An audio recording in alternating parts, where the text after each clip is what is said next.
Okay, so here, keep getting lucky. We keep getting to see the fruits, and I'll show you those here in a second. The fruits, here's the fruits of the geranium alongside the flowers. Oh yeah, nice and focused. Okay, so Carolina geranium, Geranium carolinum, Carolina cranesbill, because look, the fruits look like little cranesbills. So the flower, let's see, you can see the stamens, you can see the stigma right there in the middle. I don't know if you can tell or not, but the that has a superior ovary. You can see in there. Compound, a lot of carpels fused together down in there. And it turns into this fruit that we call a schizocarp. Like, you know, schizocarp. Schizocarps typically split open, you know, like people with multiple personalities. Technically, a schizocarp splits into two, as if having two different personalities. I think these days, these are typically referred more often to as mericarps. And if you can see down in there? I tried to pull off that one little area. Let me see if I can get it. I'm gonna set this down, see if I can get it a little closer in there. You can see. Okay. Hold on. Now, you can see those fruits down there at the bottom. So this is dry, single-seeded fruit. Each one of those is a separate fruit. It'll split into different mericarps. Each one of those has that fruity, fleshy layer, the pericarp, and it will also have the internal to that, there'll be a seed sitting in a locule attached to the funiculus within each one of these tiny things, and each one of those will get thrown because the end of this, let me see if I can, God, it's so small, y'all. You can see my finger for comparison. The end of this thing will dry up and curl back and shoot those fruits out so that the seeds can be spread or widespread. And each one of them has like 5, which is why you end up with a bajillion little Carolina geraniums in your yard.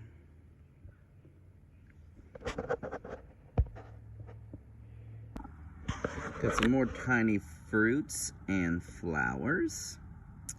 So this is some kind of mouse-eared chickweed in the Serratia genus. In the Felicium family, it has these notched petals like we see in the Selene genus, like fire pink or catchfly or dianthus, which is a group of carnations. You've probably heard of carnations. So you've got these 5 notched petals and those 5 sepals behind it. Now it looks like we have a fruit capsule here, dry fruit, many seeds.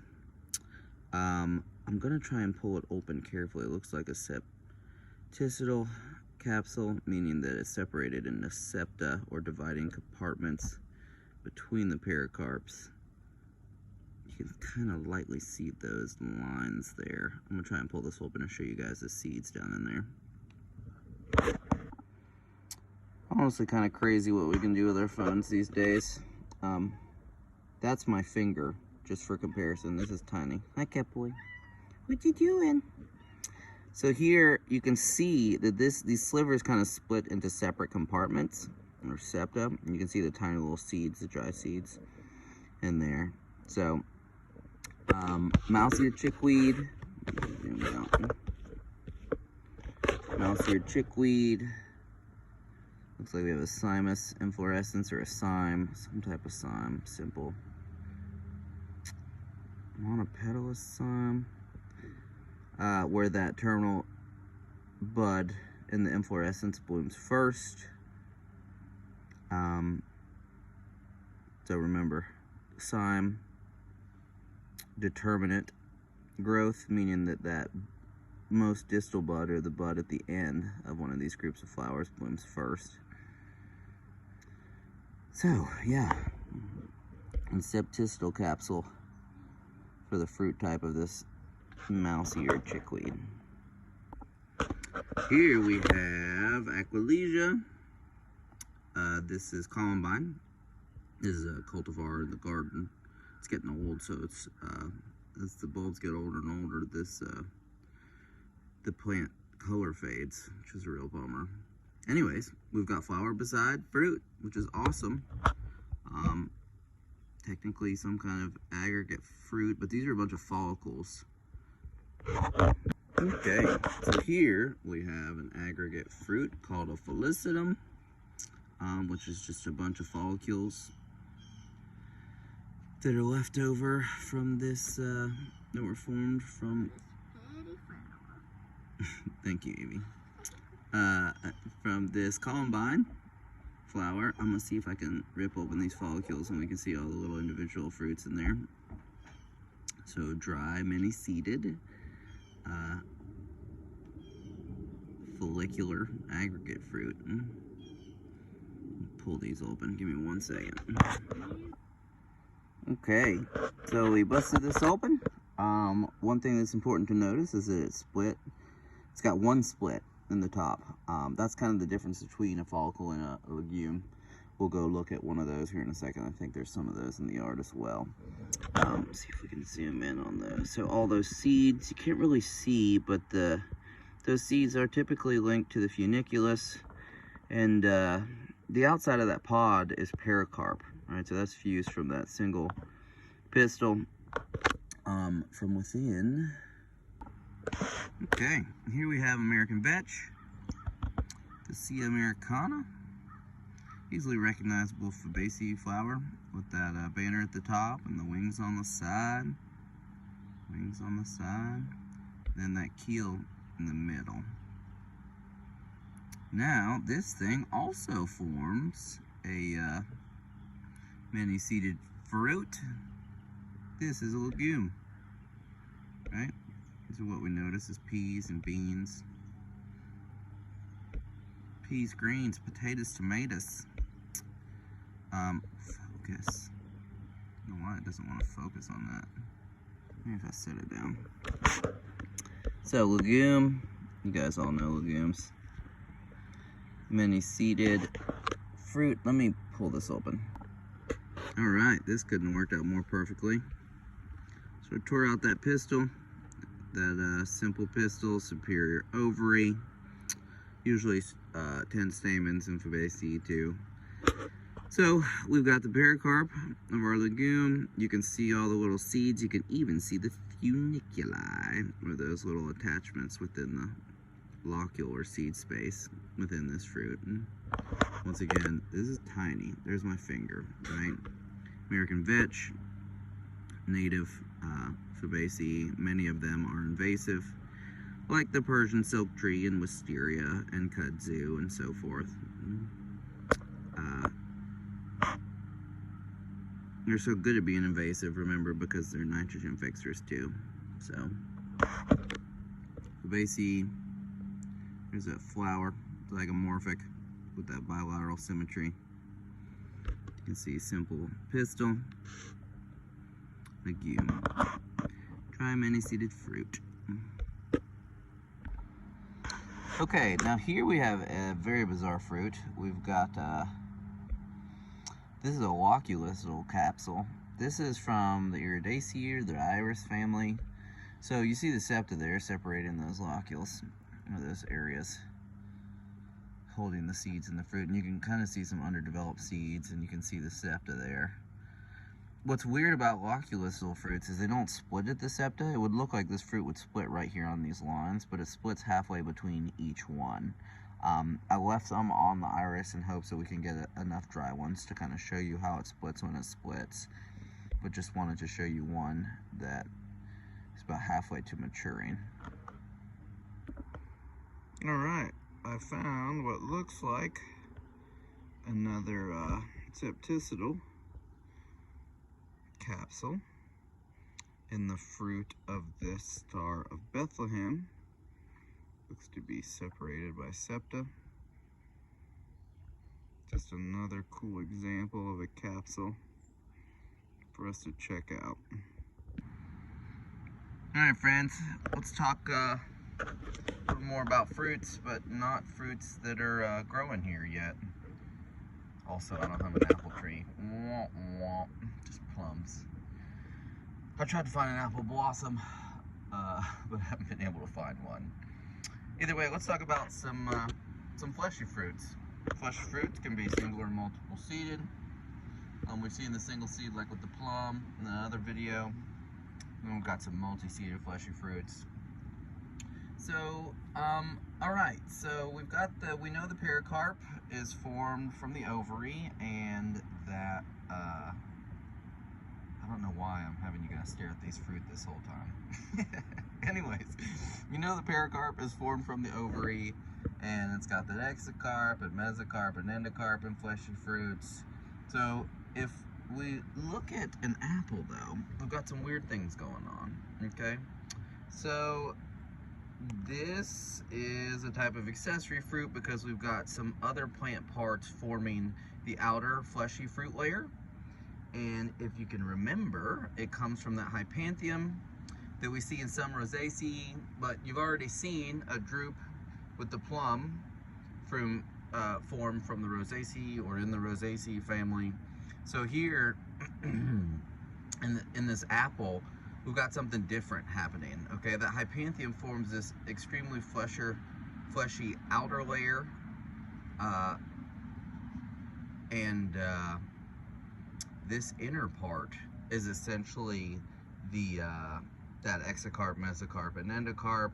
And in fact, it's kind of hard to delineate right here, but if you see that little edge right there, that's essentially where the exocarp and the mesocarp, which is not delineated very easily through here, but there's mesocarp and endocarp in here. And then technically, these little tiny margins that are dark around the seeds here, that's the locule. And in fact, I mean, you can see the locule if we pull a seed out, right? There we go. The little locule area is holding those seeds. But once again, okay, so we've got a hypanthium, which is where those sepals and petals and stamens fuse. That's the part of the apple you eat, essentially, all formed from that floral cup that we see in some of the rosaceae family and apple blossoms, essentially. Okay. Now, when we look at let's look at another really weird fruit. Okay, we've got this is called a Hesperidium. Okay. Now we know the outside of this fruit. Gosh, it's windy today. We know the outside of this fruit is the rind, right? And the outside of the fruit essentially is just mesocarp and exocarp. And in fact, the endocarp kind of projects into, hold on, okay. Hold on, I think we're gonna, there's a bunch of petals blowing in my face, hold on. Okay, sorry, I just got a bunch of dust in my eyes from the wind. So anyways, we're looking at a Hesperidium, just another fruit type. We've got this exo and mesocarp in here. That's essentially what forms the rind, or the part that we're familiar with. This pulp, however, is formed from hair-like projections of the endocarp that are filled with juice heading inward into the locule. Hi, beautiful. What's up? I need to take my video in the pool. You're gonna get in the pool? Yeah, but we need to take off the cover. Okay, I'll be right there. Sorry, little Evie wanted to go swimming. So we've got seeds still in this locule space, kind of sitting in these juice-filled hair-like projections from the endocarp, okay? That's and that's the Hesperidium, or the fruit type that we see in citrus fruits. This comes from, forms from a compound ovary that's superior. I always like to keep track of like what the flower looks like in comparison to the fruits. All right, remember going back to those, we've got, in an apple, we've got that fusion of the stamens, petals, and and sepals. Now, let's look at the next one. We've got a Peppo. A Peppo. Buca de Peppo. So, okay, so here we've got something unique happening. This the outer layer of the cucumber is formed from the receptacle. Remember, receptacles play an important role in the formation of some fruits. We see it forming on the inside, that hollowed out area of like raspberries and blackberries, and we also see it where the ovaries are forming on top of strawberries. So, in the Peppo, what we have here is this outermost rind is that a projection of the receptacle, or the base of that flower, okay? And then inward from that is the exocarp, okay? And then we've got essentially all mesocarp down in here, which is essentially, I mean, most people eat all the cucumber. Some people skip and peel this thing and essentially do not eat the outer layer formed from the receptacle, but they just eat the inner layer, which is essentially just exocarp, and the mesocarp, which is all this colorful area in here. And essentially there's no real locule or anything. These seeds essentially are just sitting dispersed in and amongst this mesocarp, okay? It's all the same type and derivation.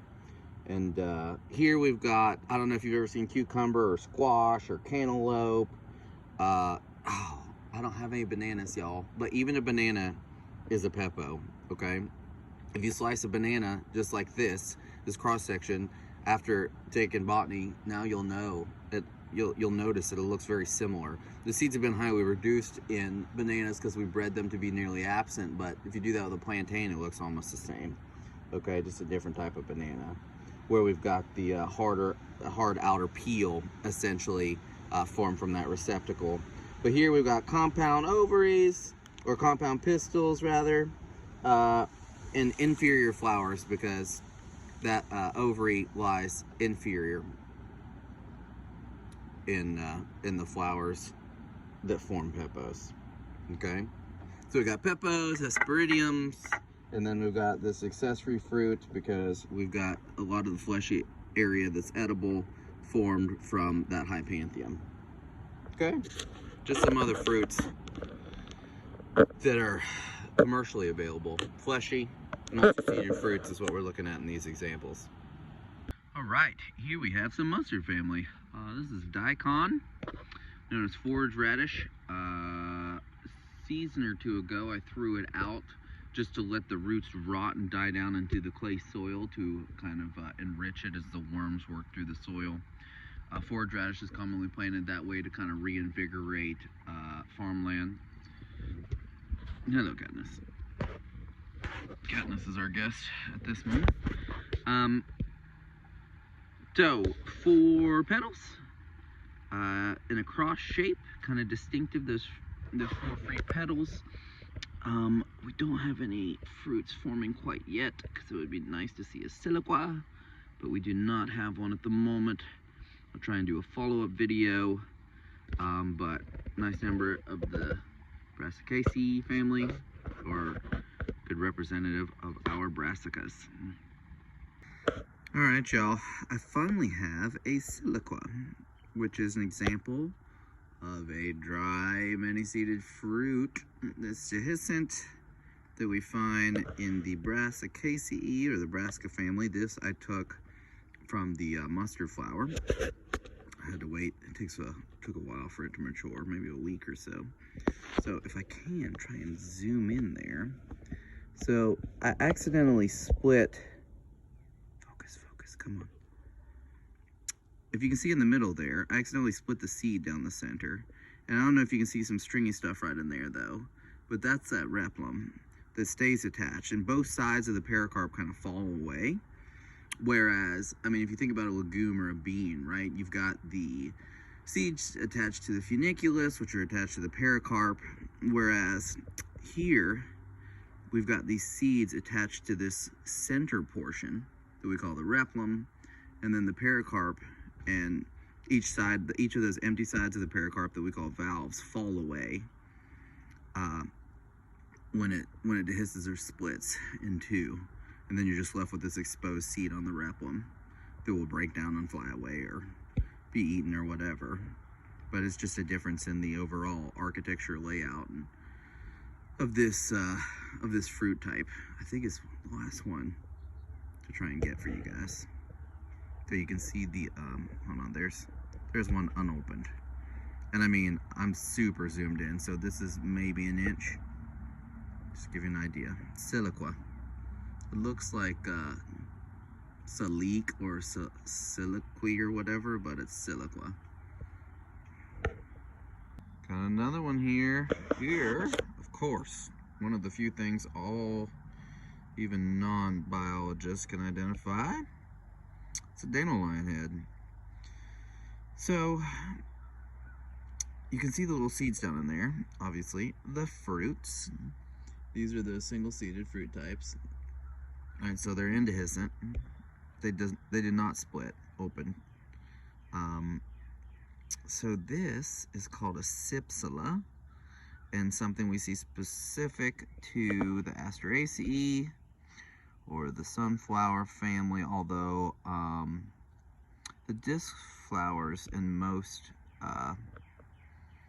asters don't have this fluffy portion that we call a pappus. This is just a form of the calyx that's modified to form these little bristly hairs that obviously aid in wind dispersal. But if you looked inside of that little seed, or this fruit of the Asteraceae, then we still have all the same component parts. We have this modified part, this pappus, attached to it. So cypsela is formed from inferior ovary. I think it's two parts. One part forms into the seed. This cypsela would still have all the same components that you're used to seeing. So we'd have a pericarp, and then there's you know, the locule, and then the seed attached to the funiculus, all inside of this single-seeded indehiscent fruit type in the Asteraceae family. Like I mentioned before, a lot of sunflowers do not have this pappus or these bristles. It's modified calyx to help in seed dispersal.